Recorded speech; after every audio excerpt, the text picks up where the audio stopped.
If you subscribed to my channel during the height of my output, you would have seen me go from multiple videos per week to one video per week, then to one video every 2 weeks, then the occasional live stream, and finally, nothing at all, for more than 2 years, until this video.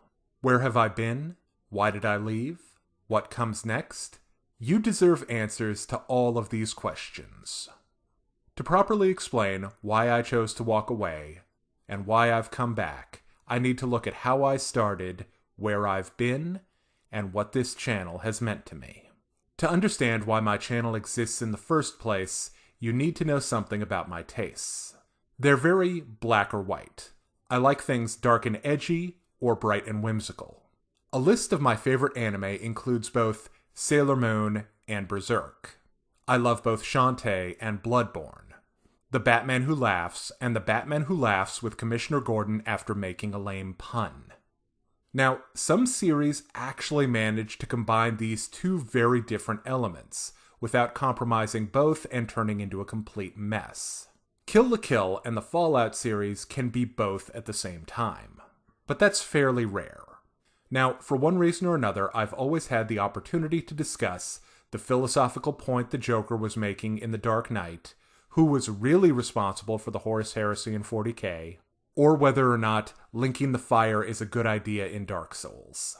But rarely, if ever, did I get a chance to talk about the possible origins of Princess Luna and Celestia in My Little Pony, what a fusion between Lapis and Pearl would look like on Steven Universe, or if Sailor Pluto is still a scout after the planet's downgrade to a Kuiper object. So, I did the only thing I could. I went to YouTube.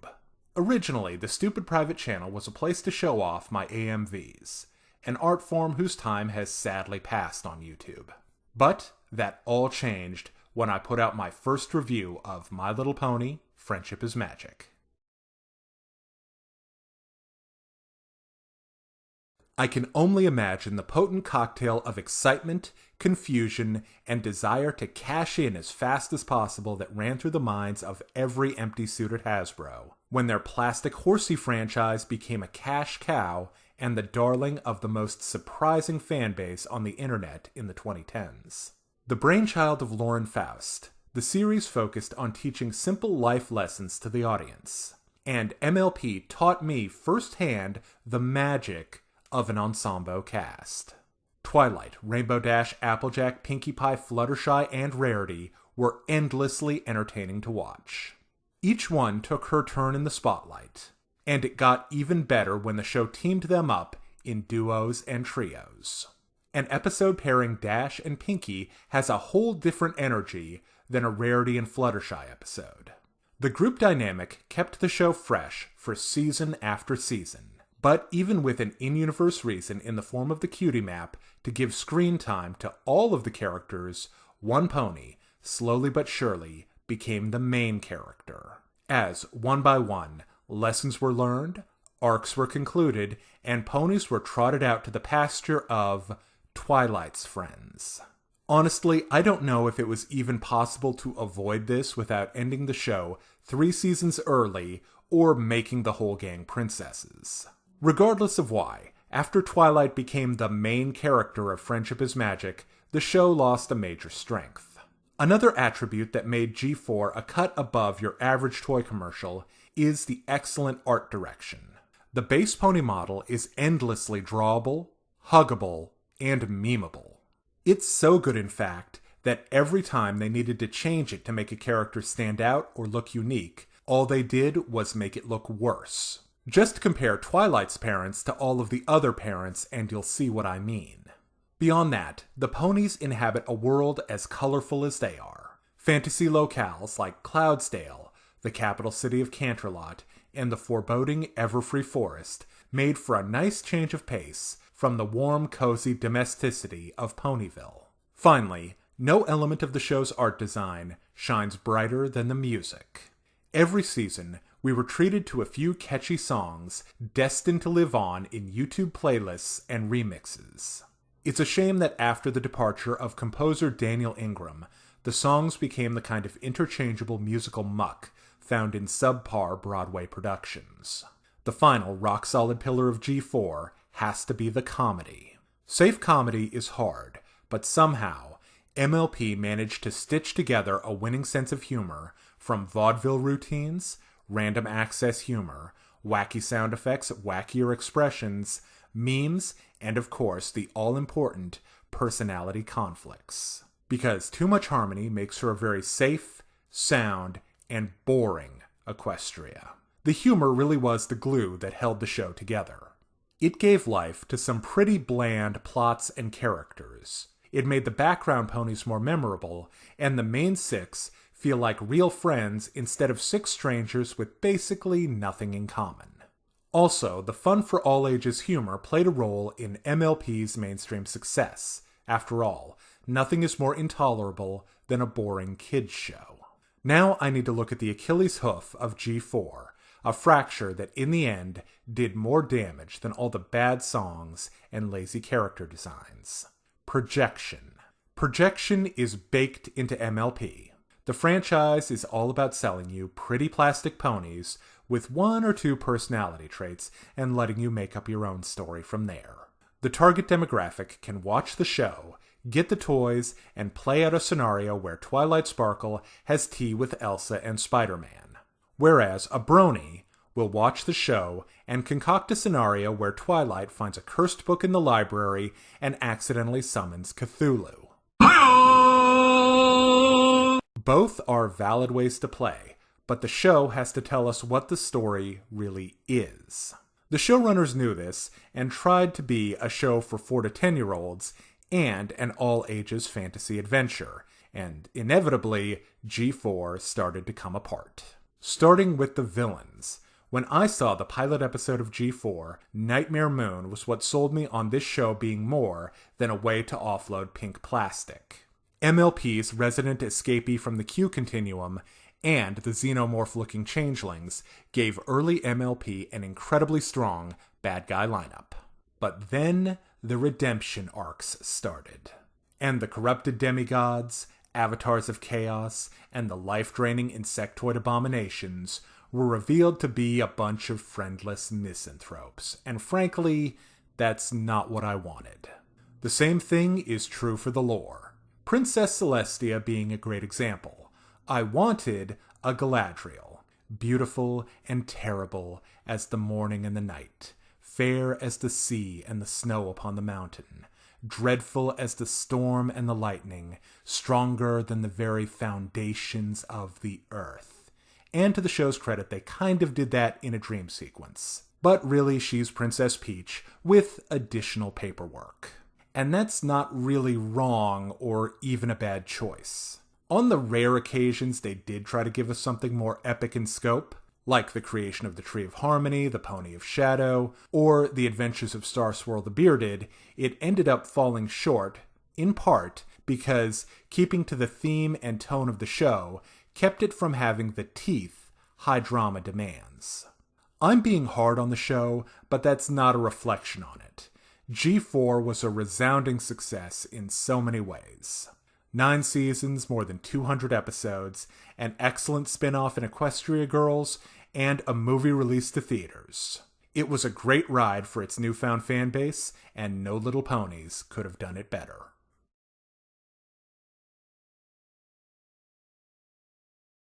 With MLP as a major feature of my channel, I think it's important to examine another Hasbro property and a childhood favorite of mine, Transformers. Without a doubt, Transformers is the highest profile franchise I've covered, with movies, video games, TV shows, comics, and the all-important toy line. But it's also suffered quite a bit with bad adaptations and lazy cash-ins. The Bayformers have spawned a whole generation of critics dedicated to picking apart every stupid plot choice, in-name-only character, and bad joke. But as bad as that too long a franchise was, Bumblebee was somehow worse. For me, the Transformers has always been about ideas. Eons-long civil wars, machine gods that eat planets, and legendary heroes and villains.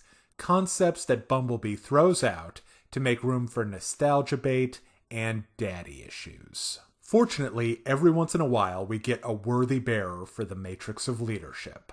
As a successor to the legendary 80s cartoon, Transformers Prime was one of the best. Bringing back much of the original cast, Prime showcased the best ideas of its predecessors, like Unicron, while adding intriguing new ideas, like a short-lived human faction trying to reverse engineer Cybertron technology. Too bad every scenario seemed to culminate with a fight at the local abandoned rock quarry. Despite the strides made in CGI, the technology was still not great in the early 2010s. The environments and human characters definitely suffered the most.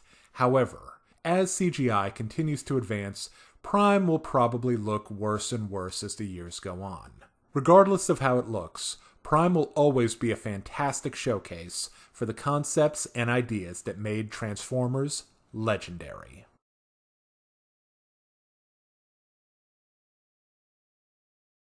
Let's rip the Band-Aid off. Legend of Korra is not as good as Last Airbender. But how could it have been? The original series was an ambitious production, where the stars aligned to give us one continuous story over 3 seasons. It's also a whole 9 episodes longer. Structurally, as a piece of long-form storytelling, Korra just can't compete, and the showrunners knew it. Every one of Korra's 4 seasons is shorter than a season of Last Airbender. This means the plot is doing all the work, moving things forward, and only squeezing in characterization when it can. The series' trademark action scenes made the transition intact and with more variety than ever. Over the course of Korra's run, we saw Team Avatar do battle with benders, non-benders, dark spirits, war machines, and vehicles. We had airship fights, naval battles, and all kinds of exciting new bending types, realized with the series' typical fantastic animation and amazing visuals. Seriously, it goes by at the breakneck pace of the plot, but the world of Avatar has never looked better. There's a huge variety of locations: the grimy streets of Republic City, the tranquil air nomad temples, the Arctic landscape of the North and South Poles, and the surrealness of the spirit world. We see it all in Legend of Korra, and in a visual medium, like animation, that counts for a lot. The opinion of the fanbase seems, shall we say, mixed when it comes to the characters. This should underscore the importance of those episodes where we take a break from the main plot and get to know the main characters. Example, Zuko alone. What actually surprises me is that more people don't bring up what's going on with the show's lore in Legend of Korra.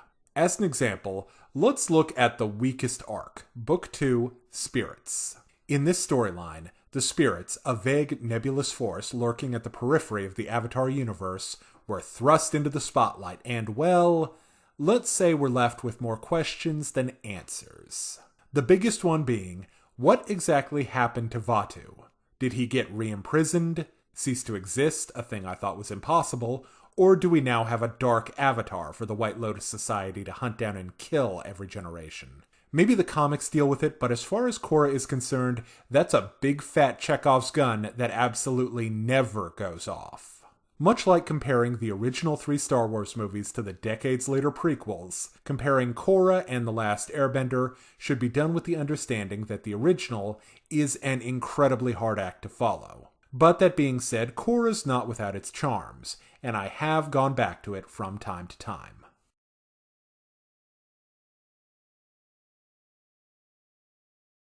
What can I say about Rooster Teeth's Weeaboo Fever Dream? I swear, RWBY must be one of the most dissected, analyzed, criticized, and defended with Crusader-like fervor shows online. I was first introduced to Rooster Teeth a long time ago, via Red vs. Blue, but fell out of it pretty quickly. So I was unaware RWBY even existed until I was informed by the comments section of one of my videos. After binging Season 1, I was fascinated by the world of Remnant and won over by the colorful kids of Beacon Academy. Ruby Rose, Weiss Schnee, Blake Belladonna, and Yang Zhilong were bursting with style, personality, fun, and fighting skills, a winning combination if ever there was one. I was also impressed by the clever use of the school setting, allowing for very natural exposition, along with the great supporting cast of teachers and students. The first 3 seasons of RWBY were really something special. Unfortunately, now we get to the thing that changed RWBY forever. The tragic and untimely death of series creator Monty Ohm in 2015. It's impossible to say what RWBY would have been if it were still guided by the hand of its creator, and it's not my place to speculate. I have to look at RWBY for what it is. It's entirely possible this is what Monty would have done. There's just no way to know. Regardless of what could have been, after the fall of Beacon, RWBY lost the tight focus on the main cast and radically expanded the world of Remnant. But bigger, at least in this case, wasn't better. With the possible exception of the first arrival at Mistral, Atlas, and our first view of Salem's Doom Fortress, the environments in RWBY just aren't eye-catching or memorable. The radical expansion of the cast didn't help either. We now have so many characters fighting for screen time, we barely have any for the characters the show is supposed to be about. And then we have the shipping, an aspect of the show the fandom seems obsessed with and I have no patience for. But like I said, RWBY is what it is, and shipping is very much a part of the show. Now we have to talk about the moment that ended RWBY for me. In The Lost Fable, we're shown the backstory of Ozpin, Salem, the gods of Remnant, and what's really going on with the 4 maidens, and it just doesn't work. On paper, a millennia-old conflict between immortals doesn't sound like a bad backstory, but in execution, the way they chose to deliver the backstory in long-form flashback by Jin the Magic Plot Device, who provides 100% accurate information, removes all ambiguity and room for speculation. Everything from the Grimm to the Maidens to the existence of the Huntsman Academies to the gods themselves is now linked, with no room for anything to come in from the outside or way to carry on the story after Salem's defeated, however that occurs. They had a better backstory with the 4 Maidens fairy tale. It left plenty of breathing room for the writers, as it's clearly not a literal history. The old wizard could have been the immortal Ozpin, the god of light, or, plot twist, the god of darkness. And it's not necessarily connected to the relics, giving us something to do after the 4 Maidens storyline is resolved. I don't have any real desire to continue on with RWBY, but I can see myself revisiting the early seasons when I need my action anime fix.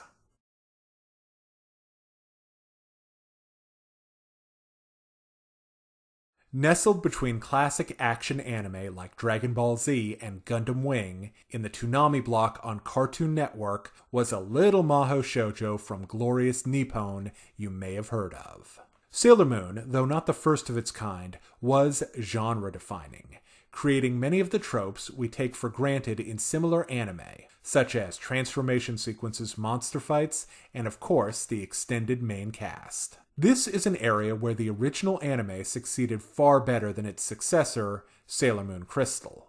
Giving storytime and episodes to the other scouts fleshes out the team and gives us some of the best character moments, such as the friendship between Sailor Chibi Moon and Sailor Saturn, the backstory of Sailor Venus, and the countless moments of levity, watching the scouts banter back and forth or do assorted sitcom bits. Also, don't forget that the original Sailor Moon is long. The first season has 46 episodes. There are whole modern series that don't last that long.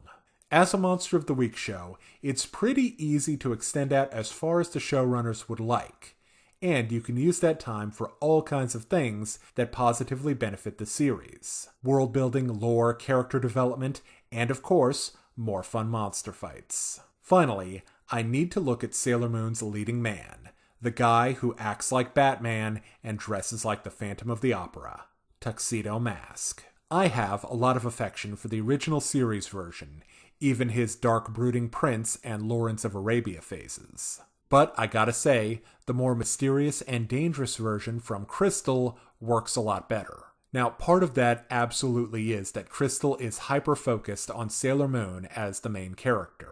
Anyway, in my opinion, Sailor Moon is a nostalgic classic deserving of its place in anime history.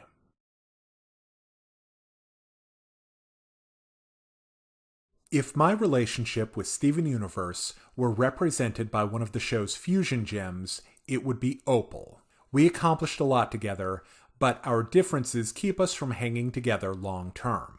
My time reviewing SU produced some of my highest viewed and most disliked videos. There's an obvious reason for this, and a point on which SU and I will simply never come together. The heart and soul of Steven Universe is the emotional journey. All aspects of the show exist to serve it. It's why the gems can appear to be adults, thousands of years before the show, but like children at maximum 16 years before the show starts. It's why Peridot can be sad and mopey about her robots being broken, when she can just construct fully functional machines out of junk in minutes. Why humans are blissfully unaware of magic alien rock people, despite the planet being littered with alien artifacts and ruins. The answer is, it's an allegory. Much like the X-Men, the allegorical aspects of Steven Universe are the primary concerns of the authors, and criticizing the lore and world building is like asking Plato where the men in the cave got the wood for their fire. But the fact that it's an allegory is also a weakness. As an example, Lapis's story with Jasper is about an abusive relationship. That means it's not applicable to anything else. This also has ramifications for the characters. As an example, Yellow Diamond is often portrayed, particularly early on, as a ruthless, brutal, and efficient leader. Until we need to tell a story about grief, then she needs to be mopey and sad about Pink Diamond. Which might make her a more well-rounded character, but it compromises her in her role as a villain by lessening the aura of menace and mystique that lends a villain's screen presence. Much like hearing the most feared man in the Galactic Empire talk about how much he hates sand, or hearing him say, "no," with like 20 O's. The allegorical nature of Steven Universe also has an impact on the world building and lore. The most basic example is, why do so many gems choose to look humanoid? The answer is, because they're stand-ins for humans. So the showrunners can talk about whatever they're supposed to be an allegory for. Meanwhile, their humanoid appearance just doesn't jive with the fact that they're polymorphic sentient rocks, the vast majority of which have never seen or care anything about humans. But I will say they've gotten some interesting designs out of the concept. Drawing heavy influence from anime, SU has given us quite a few interesting and colorful gems. But the real strength of SU art-wise are the backgrounds and environments. The temple in the sleepy resort town of Beach City, the sea spire, the floating islands seen from time to time, all have a mysterious yet inviting look, thanks to all the pastel tones. Finally, I have to compliment Steven Universe on how well they characterize the found family of the Crystal Gems. Dialogue, body language, the way the episodes allocate time to character moments, all shows this wacky gang really cares about each other. I don't feel the need to subject myself to episodes like Finger Cats in a full series revisit, but I do have a few favorites I would happily watch again, should they ever come up on TV. One of the benefits of the Monster of the Week format, by the way.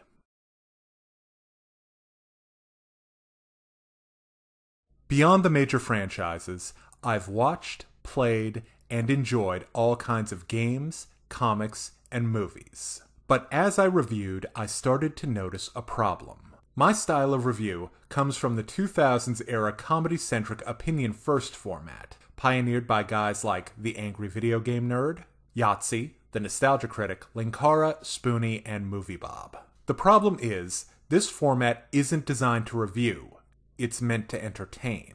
You pick what to review for the jokes and the skits you can wring out of it. The effect this had on my content was I ended up splitting my real opinion into 3 separate characters. An overly enthusiastic version of myself, my sardonic and highly critical thoughts, voiced by Pal, hello again, and my out-and-out edgier sensibilities, voiced by the Sergeant, yo. And then I had to boil that confusing mess down into a numbered score at the end. But all the stylistic choices aside, there was a bigger problem. The entertainment landscape was shifting toward more long-form storytelling. It got to the point where reviewing a single episode of RWBY or Steven Universe was like reviewing an arbitrary 15 minutes out of the middle of a movie. It seemed like the only way to really review things fairly was a long-form postmortem or an element-by-element breakdown. Near the end of my regular uploads, I put out some of my best, most insightful video essays like She-Ra, Why Characters Matter, RWBY, Style Over Substance, and Mysticons, Why Did It Fail? During my hiatus, I've seen shows that I would have reviewed regularly had they come out a few years ago. But it would have been completely unfair, for example, to grade down an episode of The Owl House based on Amity being a bitter, unlikable creep, because that's part of her arc, an arc which doesn't get paid off till late season at the earliest. Finally, let's get into the most unfixable problem.